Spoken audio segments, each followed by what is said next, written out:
গাড়িটা কিছু দূর আসার পর হঠাৎই আরভানের চোখ পড়ল পাশের সিটে পড়ে থাকা আয়াতের নোটবুকের ওপর।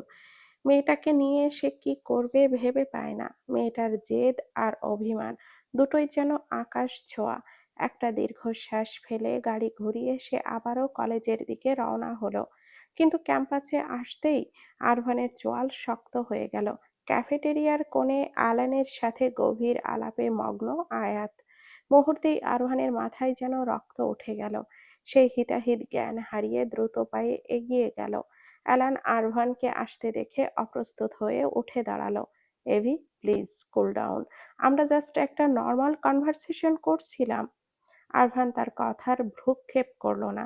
সে সোজা আয়াতের হাতটা শক্ত করে ধরে এক প্রকার টানতে টানতে পার্কিং লটের দিকে নিয়ে গেল। ব্যথায় কুঁকড়ে গিয়ে আয়াত চিৎকার করে উঠল, সমস্যা কি আপনার? মানুষের সাথে ব্যবহার করার ন্যূনতম ভদ্রতাও কি আপনি জানেন না? হাত ছাড়ুন আমার। আয়াতকে গাড়ির সাথে এক প্রকার চেপে ধরে দাঁড় করিয়ে আরভান দাঁতে দাঁত চেপে গর্জে উঠল, এই মেয়ে, তোমার সমস্যা কি? কথা কি কানে যায় না? আমাকে নিয়ে তোমার এত কৌতূহল কেন? এখানে পড়াশোনা করতে এসেছো, পড়াশোনা করো। নিজেকে প্রতিষ্ঠিত করো, নিজের ভবিষ্যৎ নিয়ে ভাবো। আমার ব্যক্তিগত ব্যাপারে খুঁড়ে খুঁড়ে জেনে তোমার কোনো লাভ হবে না। আমি তোমার জীবনের কেউ না, বুঝেছো তুমি? আমি স্রেফ একটা অতীত, যা তোমার ভুলে যাওয়া উচিত। তোমাকে শতবার বারণ করেছি আলানের সাথে কথা বলবে না, তবুও তুমি আমার নিষেধ অমান্য করে একই কাজ করছো। কি প্রমাণ করতে চাইছো তুমি? Answer me. আয়াত ব্যথায় নীল হলেও আরভানের আগুনের মতো তপ্ত চোখের দিকে তাকিয়ে বলল, বর্তমানের সামনে দাঁড়িয়ে অধিকার দেখিয়ে কথা বলছেন, অথচ মুখে বলছেন আমি আপনার জীবনের স্রেফ একটা অতীত। যদি অতীতই হন, তবে অতীতের মতো বিস্মৃতির অতলে হারিয়ে যান না কেন? কেন বারবার আমার সামনে এসে দাঁড়ান? কেন ছায়ার মতো আমার উপরে আধিপত্য বিস্তার করতে চান? আয়াত রাগে কাঁপতে কাঁপতে আবারও বলল, আপনি আসলে ভয় পাচ্ছেন, তাই না? ভয় পাচ্ছেন কারণ আপনার আসল রূপ বের হয়ে আসবে। আমি সব জেনে যাব যে আপনি একজন সস্তা চরিত্রহীন লোক। আপনি বাইরে নিজেকে খুব পবিত্র আর নীতিবান দেখান, অথচ তলে তলে না জানি কত মেয়ের সাথে কি কি করেছেন তা লুকাতে চাচ্ছেন। আর এই জন্যই কি আমাকে জোর করে নিজের বাড়িতে রেখেছেন? আমাকে ভোগ করার পর যখন নতুন শরীরের নেশা চড়বে, তখন আমাকে ছুঁড়ে ফেলবেন, তাই না? আয়াতের কথাটা শেষ হতেই আরভানের চোখের মনি স্থির হয়ে গেল। চোয়াল শক্ত হয়ে কপালের নীল শিরাগুলো ক্রোধের দৃশ্যমান হয়ে উঠল। এমন জঘন্য অপবাদ শুনে আরভান যেন নিজের ওপর নিয়ন্ত্রণ হারিয়ে ফেলল। সে সজোরে আয়াতের দুই গাল চেপে ধরল। তার হাতের আঙ্গুলগুলো আয়াতের নরম গালে ডেবে গেল। হাতের চাপে পিষ্ট হয়ে ব্যথায় আয়াত চোখ খিচে বন্ধ করে ফেলল। আরভান হিস হিস করে বলল, আর একবার যদি এমন নোংরা অপবাদ দাও, তবে আমি আমার নিজের ওপর নিয়ন্ত্রণ হারিয়ে ফেলবো আয়াত। আরভান চৌধুরীর জীবনে কোনোদিন অন্য কোনো মেয়ে ছিল না। তোমাকে ছাড়া সে আজ পর্যন্ত কোনো পরনারীকে স্পর্শ করেনি। Don't you dare to question my character. যদি আমার চরিত্র এতই খারাপ হতো, তবে আজ তুমি এখানে দাঁড়িয়ে আমার চোখে চোখ রেখে কোনো কথা বলার সুযোগ পেতে না।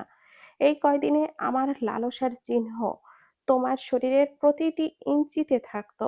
তোমাকে আমি পশু পাখির মতো নিংড়ে নিতাম, কিন্তু আমি তোমাকে আগলে রেখেছি। সেটা কি তোমার এই ক্ষুদ্র মস্তিষ্কে ঢোকে না? ব্যথায় আয়াতের চোখের কোণ ঘেঁষে এক ফোঁটা পানি গড়িয়ে আরভানের হাতে পড়ল। পানির সেই উষ্ণতার স্পর্শ করতেই আরভানের হাতের বাঁধন যেন মুহূর্তেই নিস্তেজ হয়ে গেল। সে আলগা করে দিল তার হাতের মুঠো। আয়াত নিজেকে সরিয়ে নিয়ে তেতে উঠে বলল, আপনি আসলে একজন অমানুষ। শুধু গায়ের জোর আর পেশি শক্তি প্রদর্শন করা ছাড়া আপনার আর কোনো ক্ষমতা নেই। আপনার ভেতরে কোনো আত্মা নেই, শুধু আছে একরাশ নিষ্ঠুরতা। আয়াত নিজের ক্ষোভ ঝাড়তে থাকলেও হঠাৎ আরভান গাড়ির পাশ ঘেঁষে মাটিতে বসে পড়ল। আরভানের এমন আকস্মিক অবনতি দেখে আয়াত হকচকিয়ে গেল। আরভান জোরে জোরে হাঁপাচ্ছে, কপালে বিন্দু বিন্দু ঘাম জমেছে, কিন্তু তার অসহ্য যন্ত্রণাকাতর মুখভঙ্গি দেখেও এখন আয়াতের মনে বিন্দুমাত্র মায়া কাজ করছে না। সে রাগের মাথায় বলল, এখন আবার এখানে বসে নাটক করছেন? এই নাটকগুলো কি আগে থেকে মুখস্থ করা? নিজেকে অসহায় দেখিয়ে এখন সহানুভূতি পাওয়ার চেষ্টা করছেন? আপনার এই অভিনয় আমি আর গলছি না, মিস্টার আরভান। তার তীক্ষ্ণ কথার মাঝেই আরভান টলতে টলতে কোনো মতে উঠে দাঁড়ালো। আয়াতের দিকে শেষবারের মতো এক নজর তাকিয়েও দেখল না সে। পাশ কাটিয়ে টলমল পায়ে গাড়িতে গিয়ে বসলো এবং কোনো বাক্য ব্যয় না করে অত্যন্ত দ্রুত গতিতে গাড়ি চালিয়ে ক্যাম্পাস থেকে বেরিয়ে গেল, যেন হঠাৎ আসা কোনো ঝড়ো হাওয়া সব লণ্ডভণ্ড করে দিয়ে চলে গেল। আয়াত দীর্ঘক্ষণ স্তব্ধ হয়ে সেই জনশূন্য পার্কিং লটে দাঁড়িয়ে রইল। কলেজের প্রতি সব আগ্রহ যেন কর্পূরের মতো উবে গেছে। তার মনের ভেতরে এখন কেবল একটিই সুর বাজছে, মুক্তি। এই বিভীষিকাময় অনিশ্চয়তা থেকে সে নিষ্কৃতি চায়। সে ঠিক করে নিয়েছে আর এই দেশে ওই লোকটার ছত্রছায়ায় সে এক মুহূর্তও থাকবে না। নিজেকে সামলে নিয়ে গেটের দিকে এগোতেই একটি গাড়ি তার সামনে এসে থামলো। কাজ নামিয়ে ফারহান উৎকণ্ঠা নিয়ে বলল, আয়াত প্লিজ, তাড়াতাড়ি গাড়িতে উঠে আসো, বাইরের আবহাওয়া ভালো না। রাগে আর অভিমানে কাঁপতে থাকা আয়াত তিক্ত স্বরে বলল, আমি আপনার গাড়িতে উঠবো না ফারহান ভাইয়া, কারণ আমি জানি আপনার ওই নোংরা বন্ধুই আপনাকে আমার কাছে পাঠিয়েছে, আপনি নিজে থেকে আসেননি। ফারহান একটা ক্লান্ত দীর্ঘশ্বাস ফেলে বলল, আয়াত, জীবনের সবটা জেদ দিয়ে চলে না। আমি তোমার একজন বড় ভাই হয়ে বলছি, অন্তত বর্তমান পরিস্থিতিটা বোঝো, আসো। আয়াত ফারহানের দিকে আকুতি মাখা চোখে তাকিয়ে বলল, ভাইয়া, যদি সত্যি আমাকে ছোট বোন মনে করেন তবে দয়া করে আমাকে সাহায্য করুন, আমাকে বাংলাদেশে পাঠানোর ব্যবস্থা করুন। আমি আর এখানে থাকতে পারছি না, এই দম বন্ধ করা জীবন আমাকে মেরে ফেলছে। ফারহান অবাক হয়ে আয়াতের চোখের দিকে তাকিয়ে রইল, তারপর নিচু স্বরে বলল, এসব কি বলছো আয়াত? তুমি পড়াশোনা করছো, সামনে লয়ার হবে, আর সামনে তোমার উজ্জ্বল ভবিষ্যৎ। তুমি কি জানো আরভান কিছুদিন আগেও তোমার নামে কোম্পানির বিশাল পার্সেন্টেজ শেয়ার কিনেছে? ও চাই ভবিষ্যতে তোমার নিজস্ব একটা পরিচয় থাকুক, যাতে জীবনে কখনো তোমাকে কারোর মুখোপেক্ষী হতে না হয়। আয়াত এবার ক্ষিপ্ত হয়ে উঠল, আমি কি চেয়েছি আপনার বন্ধুর ওই করুণার শেয়ার? সে নিজেকে কি খুব বড় দয়ালু মনে করে? টাকার পাহাড় দিয়ে কি সব ক্ষত ঢাকা যায়? দয়া করে আমাকে ওর গুণগান শোনাবেন না। ফারহান হঠাৎ চুপ করে গেল। আয়াতের চোখের টলমল জল দেখে সে আর কথা বাড়ালো না। ফারহান এক প্রকার জোর করেই আয়াতকে বাড়ির সামনে পৌঁছে দিয়ে পুনরায় আরভানের সন্ধানে বেরিয়ে গেল। আয়াতকে আজকে আয়াত বাড়ির ভেতরে ঢুকলো না, কয়েক সেকেন্ড নির্নিমেষ চোখে বিশাল অট্টালিকার দিকে তাকিয়ে রইল। আকস্মিক আকাশ চিরে মুষলধারে বৃষ্টি নামলো। বৃষ্টির প্রতিটি ফোঁটা যেন আয়াতের তপ্ত হৃদয়ের আঘাত আনছে। সে তো জানে ওই মানুষটা তাকে স্ত্রী হিসাবে কোনোদিনও স্বীকৃতি দেয়নি। তবু আজ যখন আরভান নিজে মুখে বলল, আমি তোমার জীবনের কেউ না, তখন এই তুচ্ছ শব্দটুকু কেন বুলেটের মতো কলিজায় বিঁধছে। জ্ঞান হওয়ার পর থেকে যে নামটা তার অস্তিত্বের সাথে মিশেছিল, আজ আজ সেই নামের মালিক তাকে স্রেফ এক টুকরো অতীত বানিয়ে অবজ্ঞায় ফেলে দিল। আয়াতের পা বিপরীত দিকে ঘুরে গেল। যখন এই বাড়ির মালিক তার কেউ হয়ই না, তাহলে এই বাড়িতে তার থাকার কোনো অধিকার নেই। সে বাড়ির উল্টো পথে হাঁটতে শুরু করলো, গন্তব্যহীন উদ্দেশ্যহীন সেই পথ। তার চোখের নোনা জল বৃষ্টির পানির সাথে মিশে একাকার হয়ে যেতে শুরু করলো। বড় বড় বৃষ্টির ফোঁটাগুলো যেন আয়াতের মনের আগুন নেভাতে ব্যর্থ হয়ে তার চোখের জলকে আড়াল করতে ব্যস্ত হয়ে পড়েছে। সম্ভবত এই জন্যই লোকে বলে, বৃষ্টির পানি চোখের পানির সবচেয়ে বড় গোপন সঙ্গী।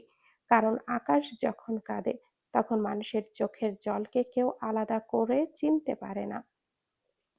শুরু হওয়া সেই বৃষ্টি সন্ধ্যায়ও আর থামার নাম নেই। আকাশ যেন আজ কোনো এক পুরনো শোকের গল্প শোনাতে বসেছে। অবিরাম জলধারা মেলবোর্নের রাজপথকে ক্রমশ নির্জন করে তুলছে। সন্ধ্যার দিকে আরভান বাড়ি ফিরে এলো। তার চোখ মুখ অসম্ভব ফ্যাকাশে, শরীরের প্রতিটি শিরায় এক প্রবল দুর্বলতা আর যন্ত্রণার ছাপ। প্রতিটি পদক্ষেপে তার ভারসাম্য টলছে, কিন্তু দৃষ্টিতে ছিল তীব্র অনুসন্ধান। বাড়িটা আজকে যেন অন্য দিনের চেয়েও বেশি নিস্তব্ধ। সেই নিস্তব্ধতা যেন আরভানের বুকের ভেতর এক অজানা শঙ্কার জন্ম দিল। সে এক মুহূর্ত দেরি না করে সোজা আয়াতের রুমের দিকে ছুটে গেল, কিন্তু পুরো রুম ফাঁকা। বারান্দা, ওয়াশরুম, কোথাও নেই। আরভানের কপালে দুশ্চিন্তার ভাঁজ গভীর হতে শুরু করলো। এক অদ্ভুত হাহাকার নিয়ে সে পুরো বাড়ি তন্ন তন্ন করে খুঁজল, কিন্তু আয়াতের কোনো চিহ্ন নেই। শেষে সিসি ক্যামেরা চেক করতেই তার হৃৎপিণ্ড এক মুহূর্তের জন্য থমকে গেল। আয়াত গাড়ি থেকে নেমে ভেতরে না ঢুকে উল্টো পথে বৃষ্টিতে ভিজতে ভিজতে গন্তব্যহীনভাবে হেঁটে চলে যাচ্ছে। আরভানের ভেতরে তখন প্রচণ্ড রাগ আর আশঙ্কা এক সংমিশ্রণ তৈরি হলো। আজ যদি এই মেয়েকে সে সামনে পায় তবে বোধহয় চড়িয়ে গাল লাল করে দিবে। সব সময় এই অতিরিক্ত জেদ আর অবুঝপনা তাকে পাগল করে ছাড়ে। নিজেকে সামলাতে না পেরে সে আবারও সেই বৃষ্টির তোড়ে মাথায় নিয়ে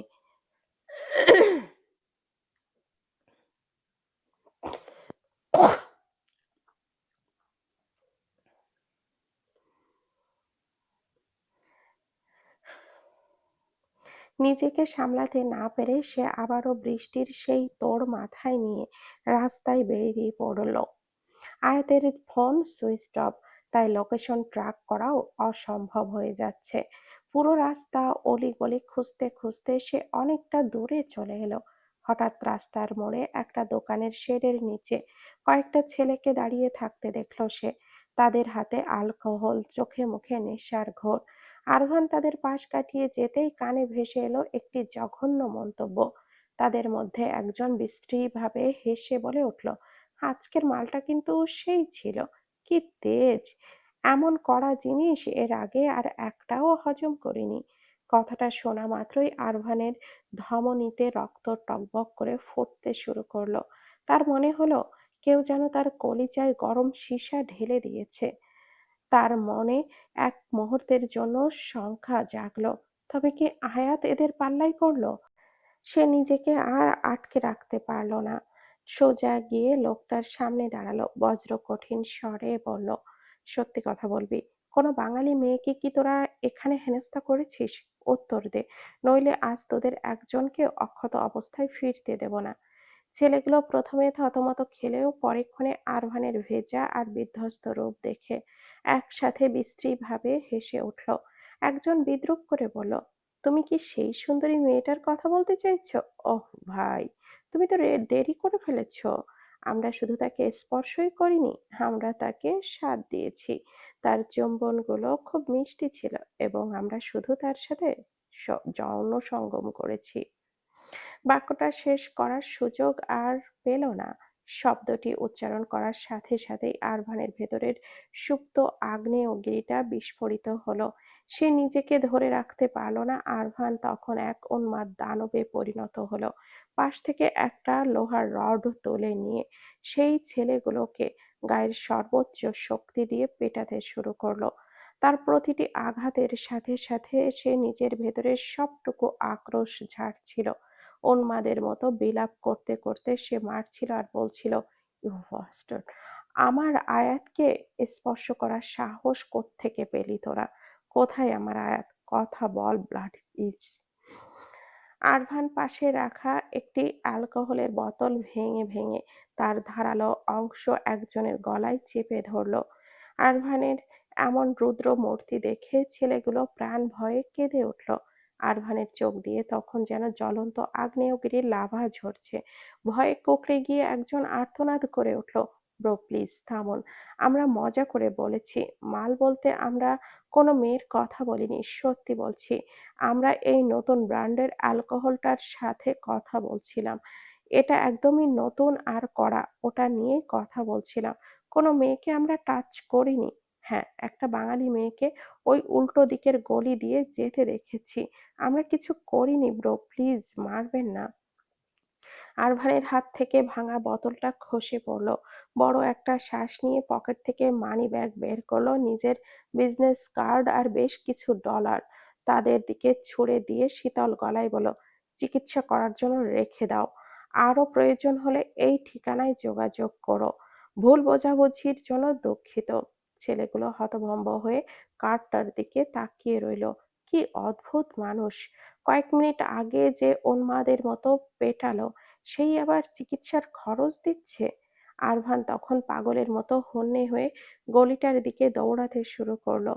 আজ প্রথমবার সে নিজেকে কোনো এক বড় উন্মাদ বলে মনে করছিল। এই কয়েক দিনের ব্যবধানে এই জেদি মেয়েটা যে তার জীবনের প্রতিটি নিঃশ্বাসের সাথে কতটা বিষাক্তভাবে জড়িয়ে গেছে তা আজ এই বিচ্ছেদের আতঙ্কে সে হাড়ে হাড়ে টের পাচ্ছে। হঠাৎ তার চোখ পড়ল একটা পরিত্যক্ত বাড়ির বারান্দার পাশে, যেখানে একটা ওড়নার অংশ দেখা যাচ্ছে। আরভান বুক ভরা হাহাকার নিয়ে ধীর পায়ে সেই দিকেই এগিয়ে দেখল, সেখানে গুটিসুটি মেরে বসে আছে আয়াত। বৃষ্টিতে ভিজে একদম জবুথবু অবস্থা, থেমে থেমে কাঁপছে। আরভান নিজেকে আর ধরে রাখতে পারল না, ছুটে গিয়ে আয়াতকে বুকের মাঝে শক্ত করে জড়িয়ে নিল। আরভানের নিজের শরীর ও তখন অজানা আশঙ্কায় কাঁপছে। আয়াতের গা আগুনের মতো গরম হয়ে আছে। জ্বরের তীব্রতায় সে প্রায় অচেতন, শুধু ঘোরের মাঝে প্রলাপ বকছে। শীতলতার মাঝে কারোর উষ্ণ পরশ পেয়ে আয়াত পিটপিট করে চোখ মেলল আবছা দৃষ্টিতে আরভানকে দেখে। তার দুর্বল শরীরটা দিয়ে ছটফট করছে নিজেকে ছাড়ানোর জন্য। ভাঙা গলায় বলল, আপনি আমাকে ছোবেন না। আমি আমি আপনাকে ঘৃণা করি। আপনি তো বলেছিলেন আমি আপনার কেউ না। আপনার জীবনে আমার কোনো অধিকার নেই। তবে কেন এসেছেন?" আরভান আয়াতের কপালে গালে কয়েকটা উন্মাদের মতো চুমু খেয়ে পাগলের মতো বলতে লাগলো, "ভুল করেছি। ভীষণ বড় ভুল করেছি। আই এম সরি আয়াত। রাগের মাথায় হিতাহিত জ্ঞান হারিয়ে ফেলেছিলাম। আমি বুঝতে পারিনি তুমি আমার জন্য কতটা অপরিহার্য। আমি তোমায় ছাড়া অসম্পূর্ণ আয়াত।" আয়াত ঘোরের মাঝে জড়িয়ে যাওয়া কণ্ঠে বলল, "তাহলে এখন বলুন, আমি আপনার কে?" আরভান আয়াতকে এক ঝটকায় পাজাকোল করে তুলে নিল। ঝিরিঝিরি বৃষ্টির মাঝে সে আয়াতের কপালে কপাল ঠেকিয়ে তপ্ত নিঃশ্বাসে বলল, "ইউ আর মাইন। আমার দুনিয়া তুমি। তুমি আমার বেঁচে থাকার কারণ আয়াত। তোমাকে ছাড়া এই আরভান চৌধুরী কেবলই একটা প্রাণহীন কাঠামো মাত্র।" আয়াতের দুর্বল শরীরে আর কোনো তর্ক করার শক্তি ছিল না। আরভানের কথাগুলো তার কানে ঢুকলেও অসুস্থ মস্তিষ্কে তার অর্থ পৌঁছালো কিনা বোঝা গেল না। সে শুধু আরভানের কাঁধে মাথা রেখে ধীরে ধীরে চোখ বুজে নিল। আরভানের প্রশস্ত বুকটাই যেন আজ তার সব যন্ত্রণার শেষ আশ্রয়স্থল। আরভান তাকে বুকের সাথে আরো মিশিয়ে নিয়ে দ্রুত বাড়ির দিকে পা বাড়ালো।